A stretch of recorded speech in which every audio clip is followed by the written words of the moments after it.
Assalamualaikum warahmatullahi wabarakatuh. Selamat malam sahabat Dewa yang ada di rumah semuanya. Apa kabar? Nah, sekarang kita ada di program baru dari El Wasilah yang kita kasih nama yaitu Ngopi. Ya, singkatan dari Ngobrol Santai Hafiz Hafizoh dari El Wasilah. Mana tepuk tangannya?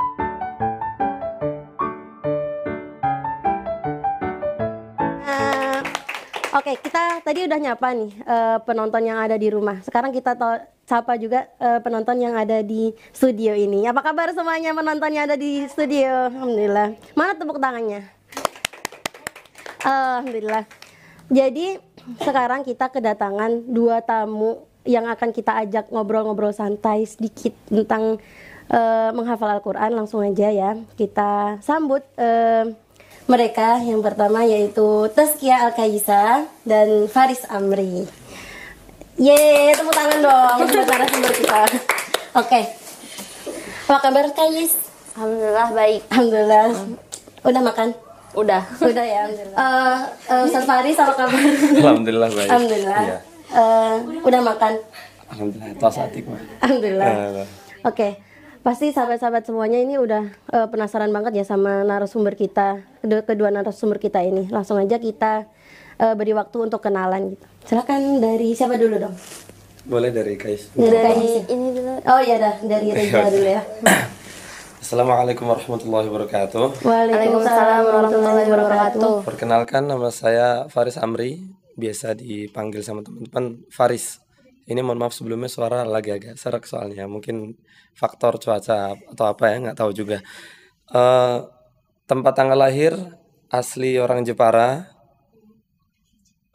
tahun 98 lah ya, tahunnya aja. Oh, 98 ya. Wah. 98. Oh, Nges kolot. sekarang lagi studinya apa nih? Sekarang alhamdulillah masih di Mahat. Oh, Alhamdulillah Masya Mahat Allah. di tingkat Sanawi kelas 2. 98, oke. Aslinya Jepara ya tadi? Aslinya Jawa Tengah Jepara, sekarang tapi domisilinya di Bogor. Oh, di Bogor. Jadi kekeluargaan apa dong? KPMJB. Oh, KPMJB. Ya karena Oke, paspor oke. keluar di sana. Oke. Iya. Faris dari gimana nih yang nama manggilnya? Kan lebih tua deh kayaknya dari Ana. Bang Faris kali ya. Oke, Bang Faris nih. Pertama kali di Mesir nih langsung ke DW atau? Langsung ke Darul Wasilah ya. Oh, oke. Kemarin waktu itu udah datang ke Mesir tahun 2019. Oh iya. 2019 datang ke Mesir dan langsung ke Darul Wasilah. Seperti itu. Oke. Lanjut ya, pemirsa ke Kais. Silakan guys, kenalin. Nama Tazkiyah Al-Kaisa, asal Trenggalek, Jawa Timur, lahir 2 Mei 2004. Oh, terus Kekeluargaan Gama Jatim. Gama Jatim. Oh ya, kita kebetulan tetangga ya. Kalau Ana, oh ya Ana belum kenalan ya. Nama Ana Ida Nurlailatul Maulidah, maaf. Asalnya Ponorogo ya. Jadi kalau sama Kais ini tetanggaan kita. Oke ya, apalagi Anti udah di mana Kais studinya? Di Mahat juga tingkat 2 Sanawi. Oh, kalau tingkat 2 Sanawi itu ke kampusnya kurang berapa tahun lagi? Kurang lebih 1 tahun. 1 tahun. Oke, kita doain agar yang masih di Mahat ini cepat dilancarkan ke kuliahnya gitu ya. Amin. Oh iya. Ngomong-ngomong nih, apa sih pasti dalam menghafal Al-Quran itu ada tips dan trik gitu ya. Kalau dari Kais, apa sih Kais tipsnya buat menghafal Al-Quran biar bisa 30 juz? Oh, mau jadi Bang Faris dulu. Oke, Bang Faris dulu deh. Kalau malu mulu, iya, nggak apa-apa. Wajar perempuan ya kan. Gimana tuh tadi pertanyaan? Pertanyaan gimana? Oh ya, pertanyaannya apa tips dalam menghafal Al-Quran gitu. biar bisa 30 juz gitu. Iya. Biar kita bisa ketularan lah. Ya Rob. Nah, jadi gini teman-teman, ini kita buat renungan buat bareng-bareng ya. Jadi self reminding juga buat saya pribadi. Jadi kalau untuk ini kita mencakup gambaran secara umum ya. Jadi kalau menghafal Quran tuh kan kita tahu biasanya itu kan banyak sekali tuh lembaga-lembaga yang bikin daurah atau ustadz-ustadz yang mereka memang buat metode bagaimana cara menghafal Quran yang efektif. Ya mereka punya cara masing-masing.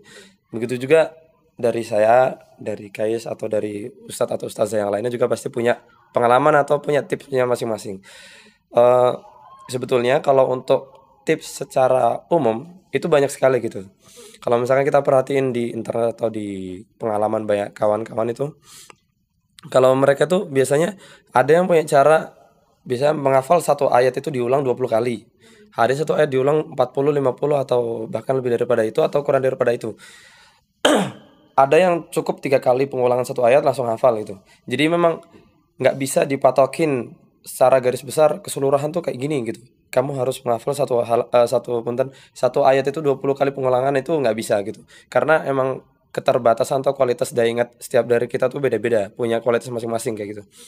Jadi kalau dari saya pribadi itu itu cara ngafalnya saya biasanya dibagi dua. Jadi satu halaman kan 15 baris kan. Jadi dibagi dua sekitar 7 atau 8 baris. Jadi pertama ngafal pertama dibaca dulu satu halaman, kemudian setengah halaman tuh dibaca lagi sampai lancar bacanya. Kemudian dicoba dihafal. Nanti kalau misalkan sudah dapat setengah halaman, baru saya berpikir kalau setengah halaman ini saya anggap lupa lah gitu. Jadi otomatis kalau misalkan dianggap lupa, untuk ngafal sisanya yaitu setengah halaman lagi itu harus punya semangat. Oh ini kalau misalkan kelamaan ngafal setengah yang kedua, otomatis nanti kelamaan malah jadi lupa yang setengah yang atasnya gitu. Jadi emang harus, itu termasuk motivasi dari saya sendiri sih, saya sendiri gitu. Jadi kalau dari teman-teman saya itu banyak juga yang mereka ngafalnya ada yang per ayat nanti diulang dari atas, ada yang dibagi sepertiga gitu ada. Jadi emang dari kita tuh punya cara ngafal masing-masing gitu. Lalu setelah itu kalau untuk kecepatan menghafal itu nggak bisa ditentuin, dan tentunya kalau misalkan kita menghafal kita mungkin berkeluh kesah, oh aduh saya baru pertama kali ngafal nih gitu, pertama kali ngafalnya kok lama banget gitu. Sedangkan teman-teman saya ada yang 30 menit. Nah itu nggak usah risau, nggak usah gelisah, itu biasa aja gitu kan. Mungkin buat teman-teman ya, kita jangan lihat dari teman-teman yang udah biasa ngafal, wah enak ya dia hafal cepet ya, kita nggak tahu aja gimana usaha dia sebelum dia waktu pertama kali ngafal gimana gitu kan. Nah gitu, jadi emang semuanya butuh mujahadah dan tentunya istiqomah sampai sekiranya tuh kita tuh layak untuk mendapatkan pertolongan Allah melalui cepatnya hafalan itu gitu. Iya, berarti tepuk tangan dulu dong yang di studio. Oke. Ya jadi itu ya teman-teman, kesimpulannya ya, kesimpulan dari yang Faris tadi. Kata beliau, setiap orang itu punya caranya masing-masing dalam menghafal. Ada yang diulang 40 kali, 20 kali atau dibagi jadi 3. Dan tadi juga disampaikan kalau kita dapat kesulitan kan ya jangan menyerah gitu. Itu mungkin cara Allah biar kita bisa dekat lama-lama dengan kalamnya gitu. Iya. Mungkin Kais tambahin apa tadi yang dibilang sama Bang Faris? Sebenarnya nggak jauh beda sama yang disampaikan sama Bang Faris, bahwasanya kan setiap orang kita ngafal punya metode masing-masing. Tapi kali ini aku mau nge-share gimana metodeku kalau lagi ngafal. Gimana misalnya aku mau ngafal satu halaman nih, terus cara aku ngafal itu gimana? Aku baca dulu satu halaman itu dengan tartil sampai yang tajwidnya tuh kayak insya Allah bener gitu. Habis Ana baca gitu, gimana? Habis dibaca diulangin lagi dari awal gitu atau gimana? Nggak, habis aku baca gitu, habis itu baca artinya. Artinya. Sampai aku tuh paham apa yang makna di halaman itu. Dengan begitu aku kayak mudah gitu loh ngafal halaman kita itu. Ingat ini cerita tentang apa? Tentang Nabi Musa atau Nabi Ibrahim, tentang perang atau tentang apa gitu ya? Itu jadi mempermudah aku gitu kalau ngafal dengan arti. Iya, sama ini enggak sih Kais tadi intinya sama juga kayak tajwidnya diperhatiin gitu nggak sih? Iya, biar kalau kita ngafal kan nanti semua itu di fathah, kita tajwidnya nggak bener atau harokatnya nggak pas gitu, nanti kita akan ke bawah sampai nanti gitu kan. Oke. Setiap penghafal Al-Quran itu kadang kan ada futurnya, ada lemah imannya gitu ya. Kalau biar kita itu bisa ini semangat lagi gitu loh, pasti ada motivasi kan. Iya. Harus ada motivasi jadi dalam menghafal Al-Quran itu teman-teman. Kita tanya ke Kais dulu lah ya. Coba motivasi dalam menghafal Al-Quran apa sih? Jadi ketika aku lagi merasa terpuruk gitu pas lagi ngafal Quran Kayak ada lagunya tuh. Iya, lupain. Jadi dulu ibuku tuh pernah cerita ke aku. Ibuku mimpi itu lagi di suasana sekitar rumahku ada huru-hara yang menyekam gitu. Kayak lagi kiamat gitu apa ya? Ya, nggak tahu kayak mendung, kayak gelap, kayak menegangkan gitu pokoknya. Terus nggak lama itu tuh ibuku ngeliat di mimpi itu ada naga yang datang dari ujung ufuk sana di langit. Kayak tanya nggak kira-kira naganya gede atau gimana, terbang atau gimana gitu? Iya, terbang dari langit gitu kan. Di atasnya, di kepalanya ada naga itu pakai mahkota. Gitu. Abis itu datang ke daerahku. Gitu. Abis itu ibuku bilang ke aku, mungkin Kais, ibuku mencoba menakwilkan gitu kayak mencoba kayak Nabi Yusuf kayaknya. apa sih maksudnya, mungkin ini pertanda apa gitu dari Allah gitu. Terus ibuku bilang mungkin ini pertanda bahwasanya bakal itu jadi bakal gimana? Jadi itu kan kalau dalam hadis Nabi, siapa yang membaca Al-Quran dan mengamalkannya, kedua orang tuanya akan diberikan mahkota di mana cahayanya itu lebih terang dari matahari gitu. Jadi buku tuh mikir mungkin naga itu bawa mahkota di daerahku tuh bakal ada gitu salah satu anaknya yang jadi penghafal. Iya. Masya Allah. Jadi penghafal Quran. Jadi di situ aku jadi termotivasi ingin menghafal Quran. Intinya juga ketika motivasi menghafal Al-Quran yaitu keluarga sih. Karena keluarga itu kan yang udah memberikan support secara finansial, support system kita, ya, emosional gitu kan, yang udah menempatkan aku dari kecil juga di lingkungan yang Ahlul Quran, iya, gitu. di lingkungan yang menghafal Al-Quran lah. Terus ketika aku merasa terpuruk, mikir orang tua yang udah berjuang atau saudara-saudara yang udah berjuang gitu buat aku bisa menikmati kenyamanan untuk menghafal Al-Quran, jadi harus memberikan feedback gitu. Yang memberikan feedback yang ya jangan malas gitu pokoknya. Jadi ketika aku terpuruk itu sih motivasinya, itu ingat keluarga yang udah berjuang di sana buat kita. Ingat orang tua ya. Terus tadi pengen ngasih mahkota juga buat uminya. Amin. Umi Abi, insyaallah. Kalau dari Bang Faris nih apa? Ada motivasi? Kalau untuk motivasi terbesar tentunya itu emang orang tua seperti yang tadi dikatakan sama Kais kan. Dari pihak keluarga lah, itu emang motivasi atau supporter sistem yang terbaik gitu lah. Supporter kayak bola kali ya. Dia kan pendukung support gitu. System kan ya. Ya, support system yang bisa dikatakan terbaik lah gitu kan.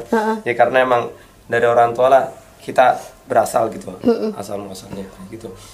Habis itu tentunya faktornya banyak ya. Tentunya kalau misalkan mungkin tiba di masa-masa kita futur atau malas gitu. Itu wajar banget itu ada di bahkan nggak cuman penghafal Quran gitu. Di semua ya penuntut ilmu yang lainnya gitu. Mau entah itu dia nuntut ilmu agama ataupun enggak gitu atau selain agama. Itu hal yang wajar dan bisa dimaklumi. Kalau untuk kalangan manusia emang kan menjadi manusia kan emang ada masa-masa gimana kita lemah kan.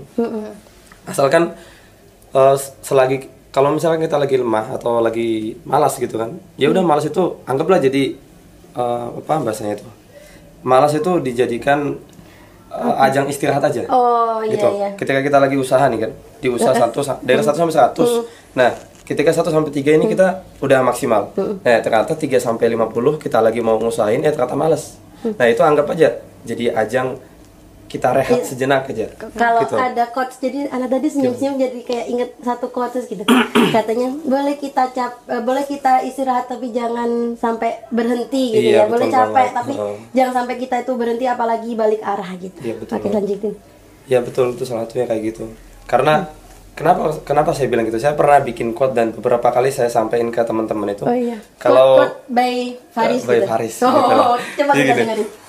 Malas itu perkara yang wajar. Kalau keseringan itu udah jadi tabiat. Gitu. Nah, kalau misalkan kita udah malas nih, ya itu wajar aja gitu. Ya, misalkan ente kok ngafal ya lagi malas nih gitu. Ya kita maklumi lah nggak apa-apa gitu kan. Ya kita tentunya kalau lagi malas kita nggak diem aja, kita cari sesuatu yang bikin malas itu hilang atau bikin semangat kita naik lagi gitu. Ya kalau misalkan memang kita udah malasnya keterusan, halatul gitu kan. Ya udah itu berarti tandanya kemalasan itu tuh sudah layak untuk diterapkan pada tabiat kita. Nah, kalau misalkan udah tabiat itu otomatis sudah jadi udah masuk ke diri kita dong. Ya kan? Ini kan kadang ada orang yang bilang, ini emang udah tabiatnya orang kayak gini udah kayak gitu gitu. Nah, ya mana siapa yang mau gitu. Sedangkan kita emang sama-sama penghafal Quran, kita sama-sama thalabul ilmi, tapi kita dicap sebagai pemalas itu kan. Ya, kita otomatis harusnya sadar lah gitu, jangan sampai kayak gitu. Seperti itu. Apalagi kalau kita kan di Mesir ya jauh-jauh melewati samudra Hindia dan Pasifik ya, dari Indonesia ke sini. Ke sini males. Buat apa dia, Pak? Buat apa yang teman-teman yang di studio nih? Ya menyesalkan ya, apalagi kan kita di sini cuman 5 tahun deh, 5 tahun. Iya. Sayang banget kalau emang kita udah jauh-jauh, kita apalagi ya? Udah jauh-jauh, biayanya banyak ya kayaknya. Ninggalin orang tua juga gitu kan. Ninggalin orang tua, kalau kita di sini males. Jadi intinya tadi juga motivasi terbesarnya orang tua, dan emang orang tua yang nomor 1 gitu ya teman-teman ya. Beri tepuk tangan dulu dong. Satu lagi ada nih. Oh ya, apalagi kita Keinget lagi nih, mohon maaf gimana sebelumnya. apa? Jadi ini Quotes mumpung lagi? keinget, bukan, quotes bukan. lagi. Jadi saya kepikiran kan orang tua kan suka ngasih jajanan gitu, Oh, ya, siap. ngirimin ke saya gitulah. Ana juga mau dong. Oh ya gitu, nanti lah bagi-bagi kita di belakang boleh, layar. Nah, nggak apa-apa. Diam-diam ya, kalau nanti mau ngasih jajan Iya. ya.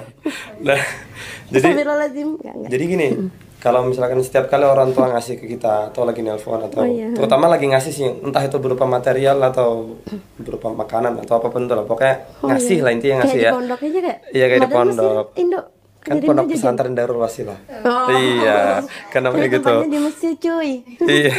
Nah, ini termasuk jadi pukulan tamparan banget buat saya pribadi, karena setiap kali dikasih, kadang orang tua, "Dek, ini kan manggil saya Dek kan karena saya anak paling kecil ya, paling kecilnya aja segini apalagi yang gede-gede gitu." Iya makanya. Iya. Anak nomor 1 loh.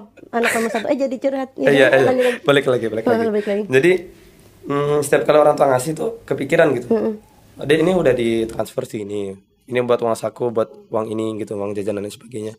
Dek, ini aku ada kiriman uang, ada kasih jajanan ini, nanti dikirim insyaallah tanggal sekian nyampe. Itu langsung kepikiran gini, ya Allah, kalau misalkan setiap kali orang tua ngasih, sedangkan misalkan orang tua ngasih di awal bulan, di bulan Februari, habis itu langsung kepikiran, ini kira-kira selama Januari ini pakai duit orang tua udah dipakai buat apa aja gitu.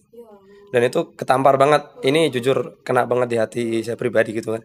Kalau mungkin kalau untuk motivasi orang tua, ini udah terlalu biasa gitu. Tapi kalau justru motivasi ngasih duit atau ngasih jajanan itu lebih nyakitin gitu, lebih nampar buat saya pribadi, karena ya gitu, kembali balik kira-kira ini, oh ini ini aku udah nerima uang dari orang tua gitu. Allah udah kasih rezeki buat orang tua sehingga sampai ke tanganku sekarang.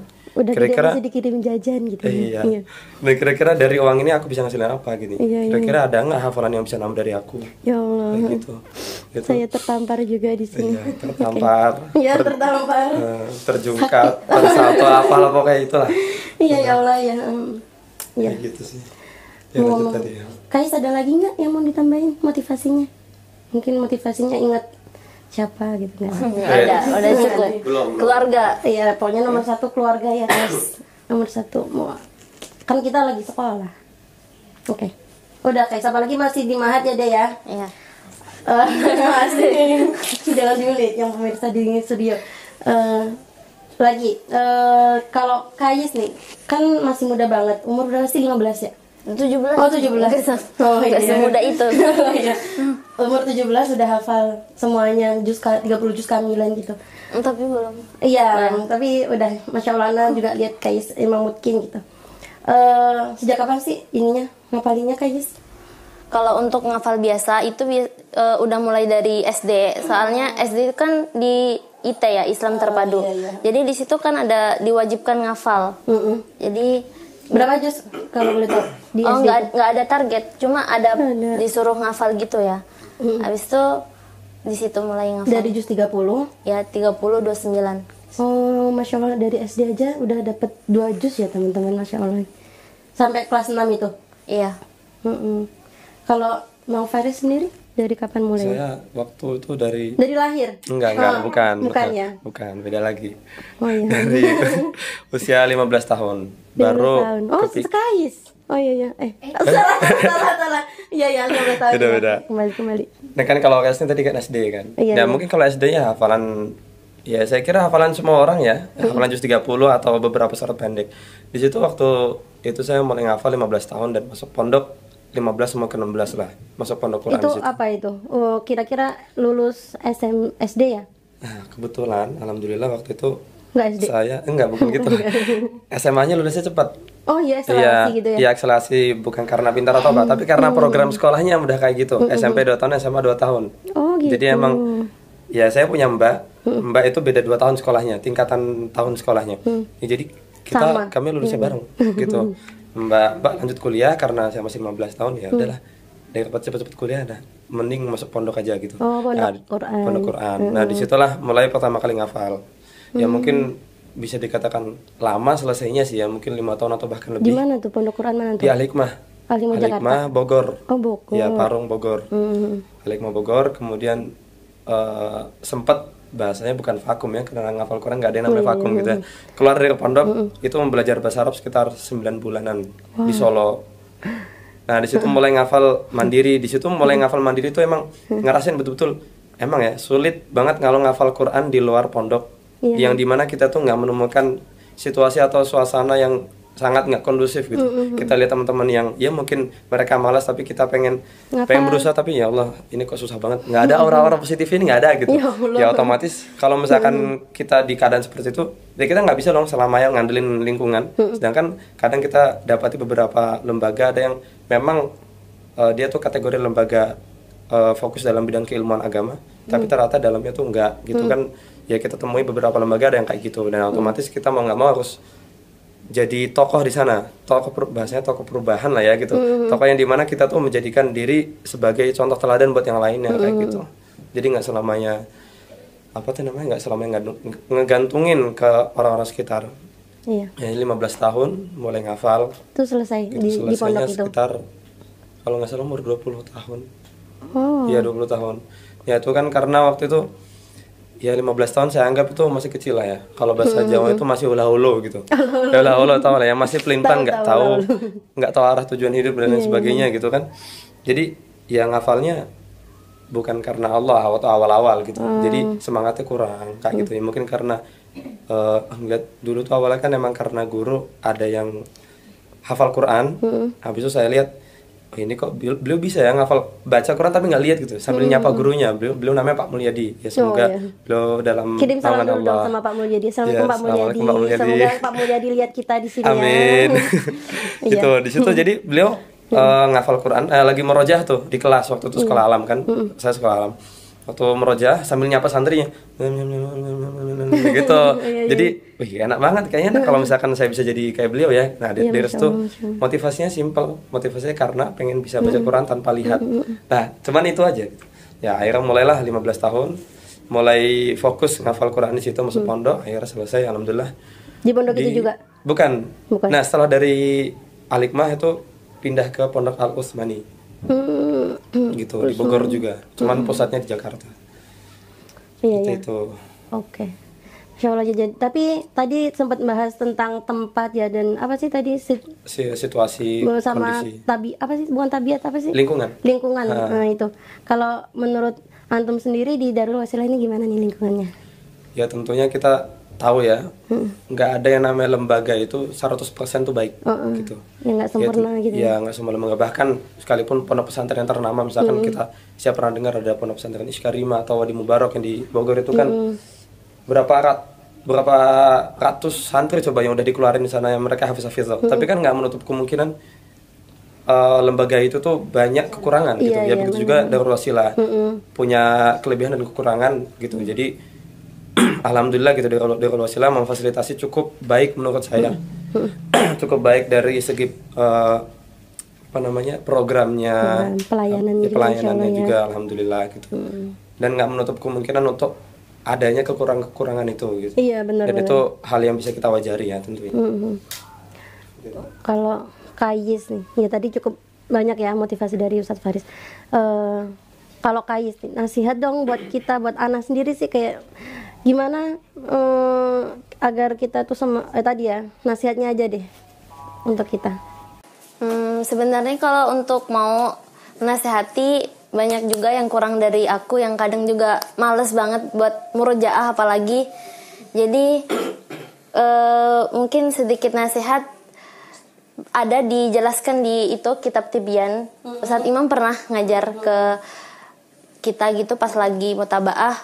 Kalau misalnya kita mencibukkan diri membaca Al-Quran, menghafal Al-Quran gitu, sampai kita tuh nggak sempat buat berdoa kepada Allah, kayak nggak sempat lagi karena kita saking terus-terusan baca Quran gitu.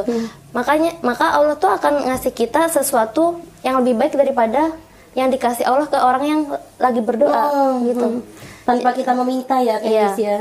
Jadi itu juga nasihat buat saya juga. Kalau meskipun kita ngafal susah kan, kalau kita susah jadi ngafalnya lama, jangan menyerah, kita terus ngafal aja sampai disibukkan gitu. Mungkin dari situ Allah bisa mengasih keinginan kita.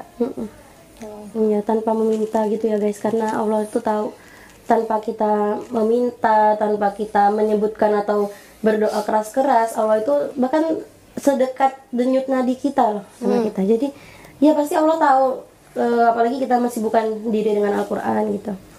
Kalau dari antum apa, Bang Faris, nasihat buat kita semua? Nasihat buat kita semua,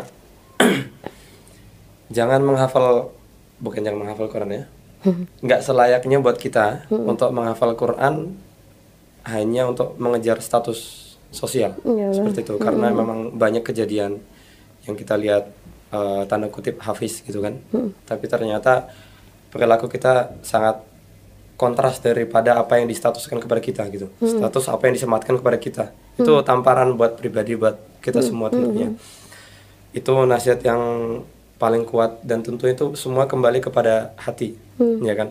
Karena kalau misalkan dikatakan apa sih perkara yang paling sulit untuk menghafal Quran, itu sebetulnya kalau untuk ziyadah, misalkan ziyadah, murojaah, ya udah tinggal ziyadah aja, tinggal ziyadah, murojaah tinggal murojaah. Itu mungkin ada yang bilang murojaah itu memang step yang bisa dikatakan lebih sulit daripada ziyadah, karena ziyadah itu kan memang lebih mengandalkan hawa nafsu, bisa dikatakan gitu, karena emang nambah tanpa memikirkan hafalan kita yang belakang gitu. Benar-benar.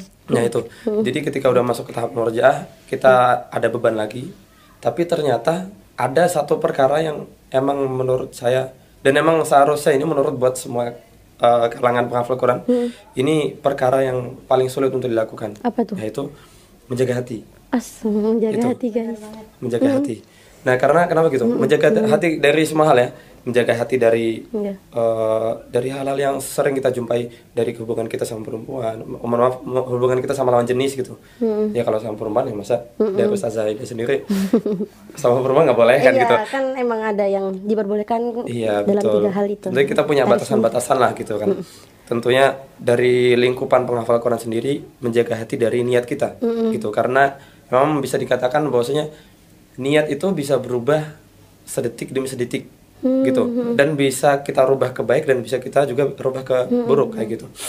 Jadi bahkan contoh simpel gini, kita lagi menghafal Quran atau murojaah gitu, nggak usah lah bawa kita ketika kita disambut banyak orang kita sebagai penghafal Quran, nggak usah itu terlalu jauh gitu. Simpelnya kita lagi murojaah di kalangan umum gitu, di tempat-tempat umum kita murojaah. Nah di situ mungkin kita awalnya kita niatin, aku pengen murojaah untuk menjaga hafalanku gitu, aku murojaah untuk mengharapkan ridho Allah, untuk menjadi seorang yang senantiasa mendawamkan Al-Quran kayak gitu. Nah itu mungkin awal niat 10 menit, 15 menit, 30 menit jalan tuh konsisten belum berubah. Tiba-tiba di menit ke 30, menit ke 31 detik ke 1 itu bisa berubah langsung gitu. Bisa sekilas berubah pada detik itu. Mungkin bisa jadi kita niatnya, aku punya suara bagus nih, cobalah aku bagusin biar orang yang dengar gitu. Nah kalau langsung kebesit itu langsung buang lagi niatnya, ya Allah aku niat pengen kayak gini gitu. Dan emang yang namanya tajdid dunia itu penting gitu.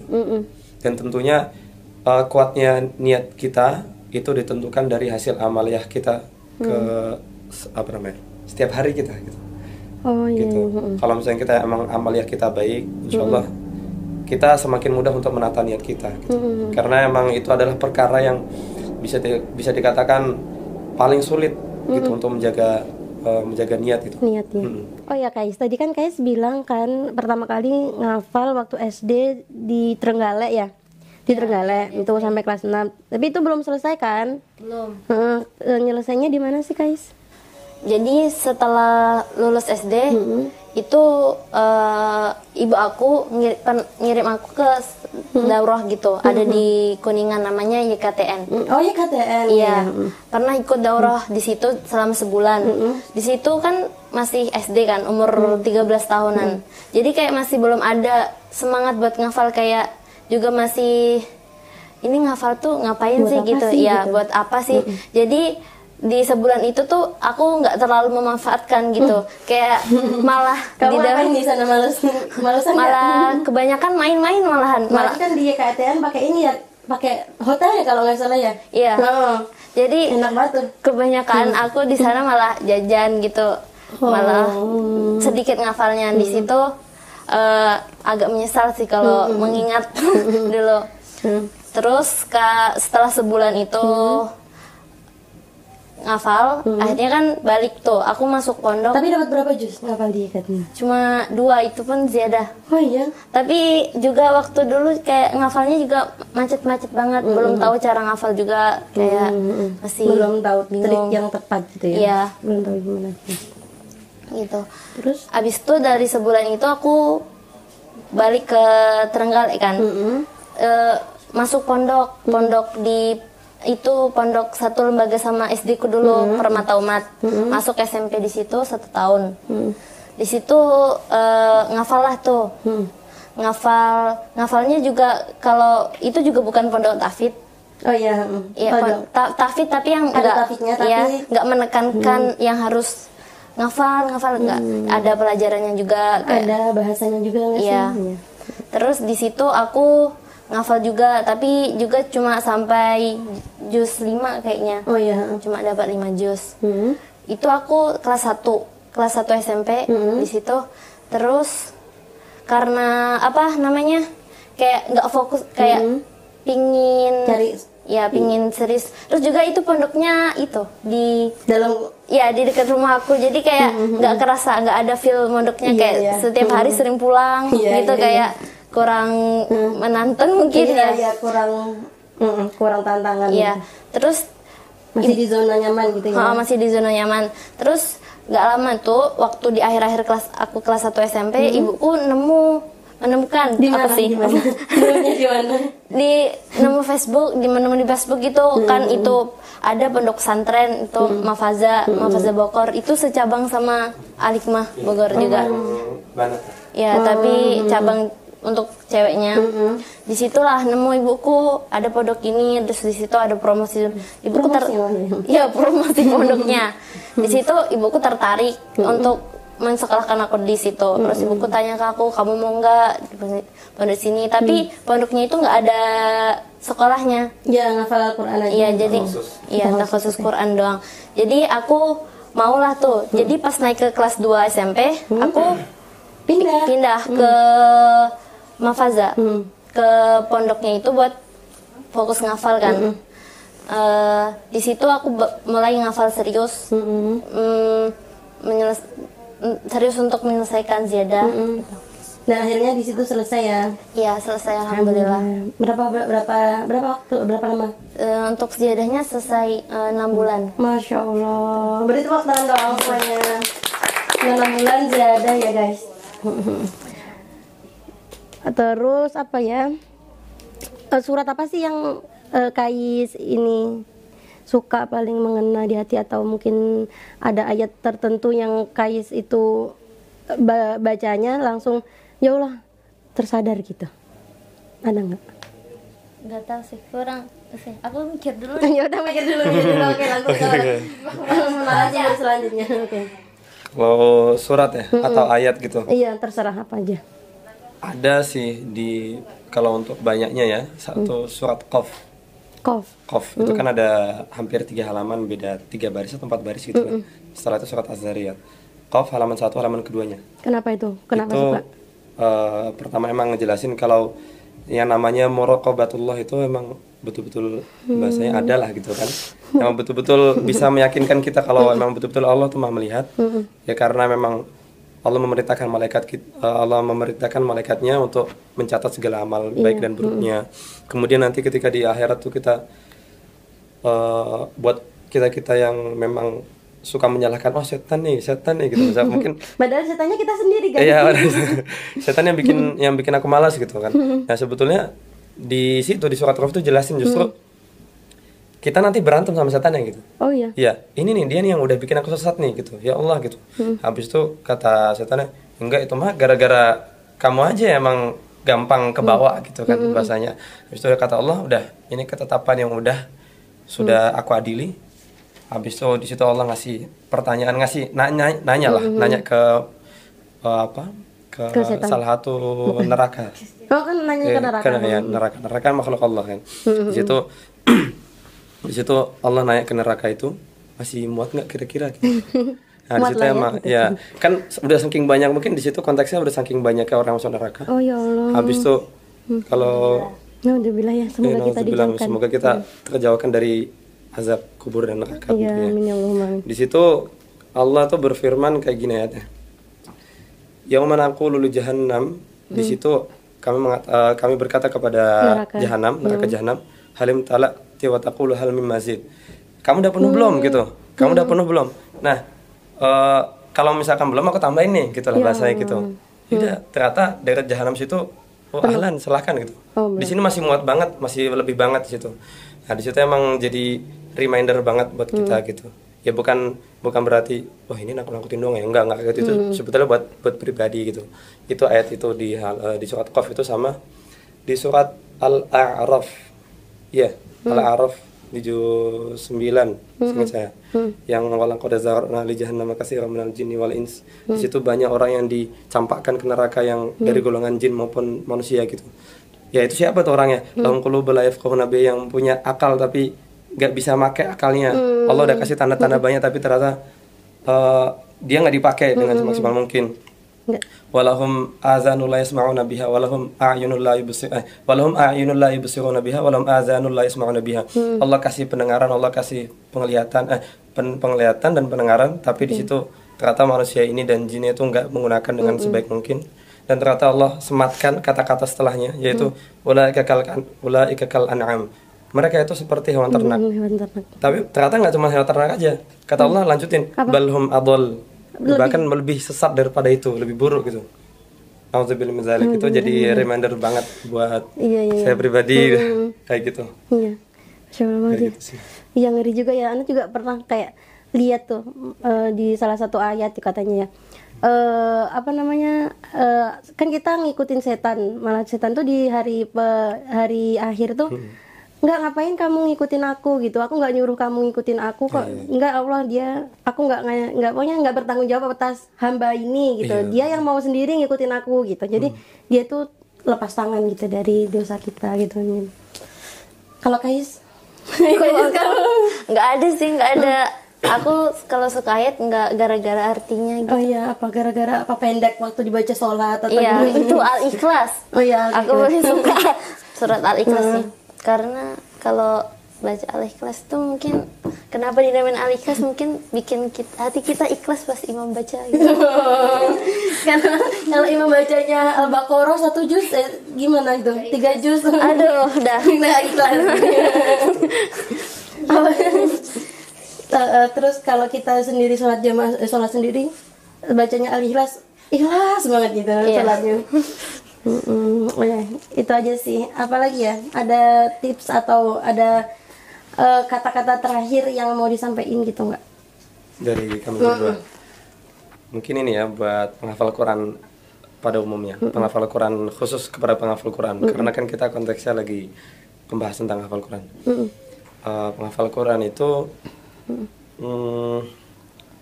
nggak cuma ngafal gitu. Bahasanya nggak cuma ngafal.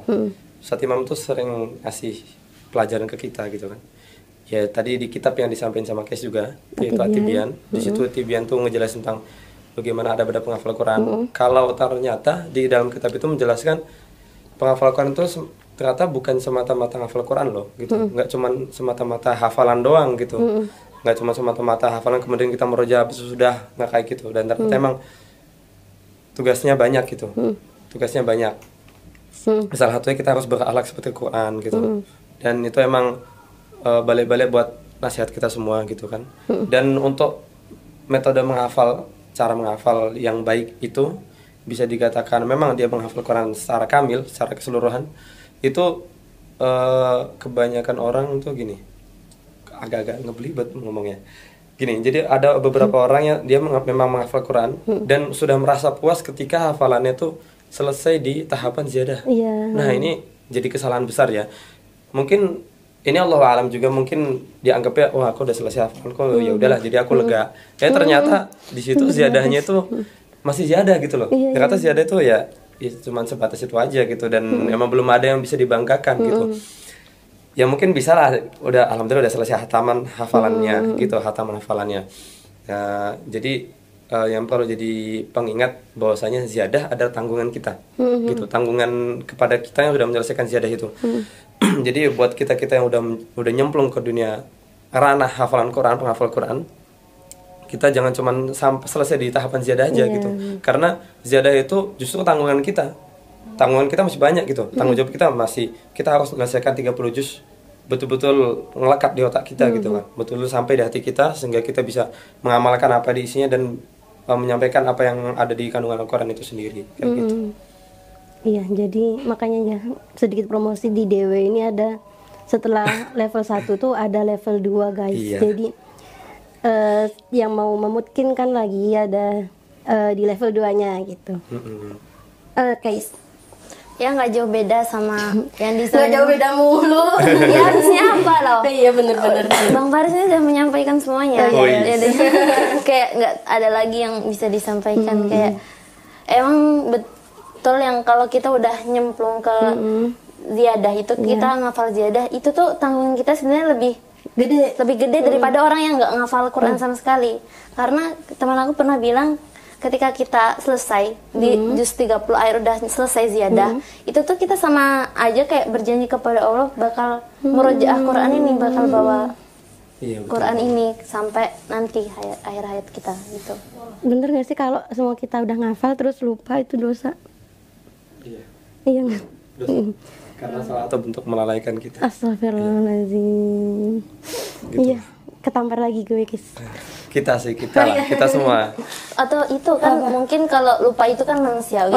Misalnya kalau nggak ada usaha gitu. Iya, misalnya kalau kita lupa gitu kan, itu kan emang udah kita emang kodratnya manusia itu suka lupa. Tapi kalau kita udah lupa tapi kita malah itu malah biasa aja, malah nggak nyoba ngafalin lagi, itu yang baru dosa. Tapi kalau kita lupa tapi kita mencoba murojaah lagi, misalnya kayak berusaha murojaah itu, mungkin itu nggak dosa.